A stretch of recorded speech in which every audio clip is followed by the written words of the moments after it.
The power of prayer, I think, is something that is not talked about enough, and it's something that is extremely personal to me, so I thought I'd come on here and talk about it. You can tell by the title of the video, that's what we're going to be talking about today. So just a little bit about me, and what I mean by it's personal to me is that I've had chronic migraines ever since the 6th grade, and they would affect me all throughout middle school. I'd start to lose my vision, and then I knew one was coming. So if I didn't go home and immediately go to sleep, I would end up throwing up and crying because of the pain, and a simple Advil wouldn't do the trick. I always had to go to sleep and take some major migraine medicine for it to even help a little bit.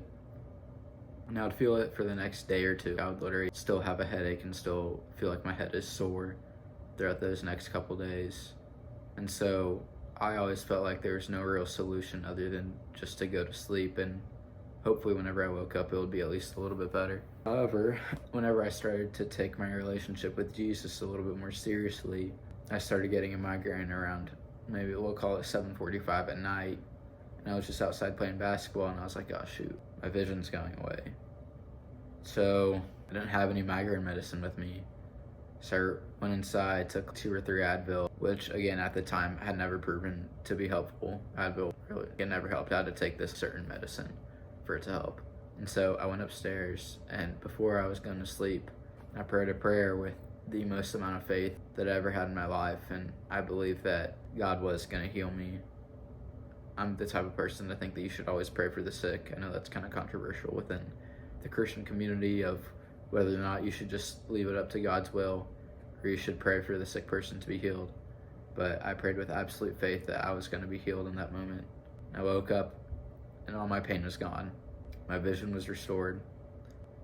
I didn't feel it. Completely painless.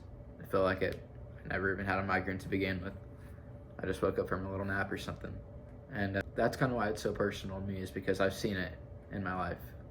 It's been very evident to me. And I've had other instances like that, not the exact same thing, but even just like praying like, God, help me to find this for somebody if they lost one of their belongings, and then a few seconds later, boom, there it is.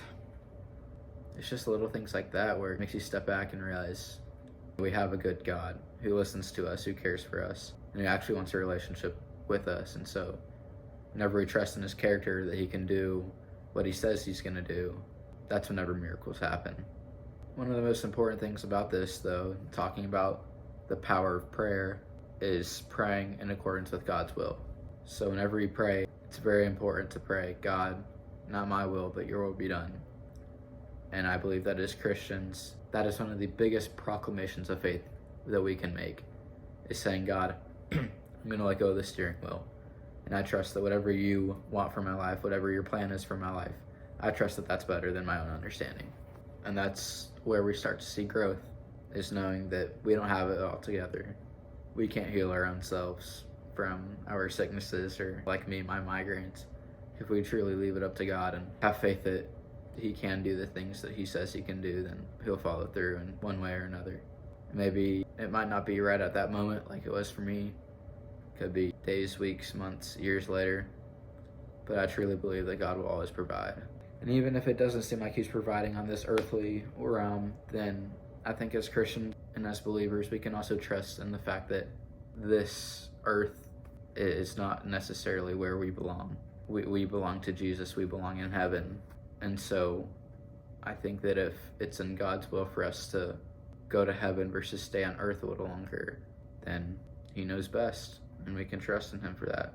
And heaven is far greater than earth as it is. So a good example of this is King Hezekiah. Whenever he became very sick, he prayed for his healing, and he fell on his knees, and he had faith in God, and he was healed. But then an example of, even if you have the most faith in the world with a prayer, if it's not in God's will, then he knows best. It's a good reminder. Jesus praying in the Garden of Gethsemane before he's crucified, praying, God, I don't want this. I don't want to do this. I don't want to be crucified. I don't really want to die this way. If there's another way, I love that. But at the end of his prayer, he says, God, but not my will, but your will be done. But at the end of his prayer, he says, Father, not my will, but your will be done. And it was. And so whenever we're praying, faith as small as a mustard seed can move mountains. And so I think a lot of times whenever we're praying, God will reward us for our good faith and trusting that. And whenever we trust in Him, He will notice that and say, I'll grant that because of your faith. And hopefully by that, more things will happen because you'll continue to grow in your faith. And you can start to pray over other people, maybe bring healing on them.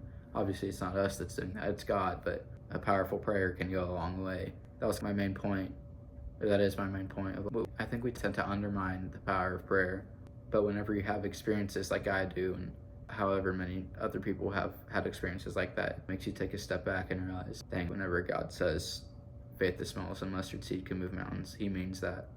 And sometimes, again, no matter how much faith you have in a prayer, if you're praying according to God's will, your human wants and what you think is best for you might not always happen. And that's a good thing. I want that to be clear, that even if what you want isn't being done for you, instead God's plan is being fulfilled, that is a good thing. We can rejoice in that.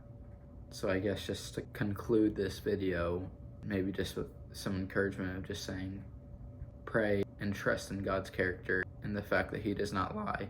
And so whenever He says that whenever we pray with faith, Jesus says, ask and you will find, or seek and you'll ask and it will be given to you.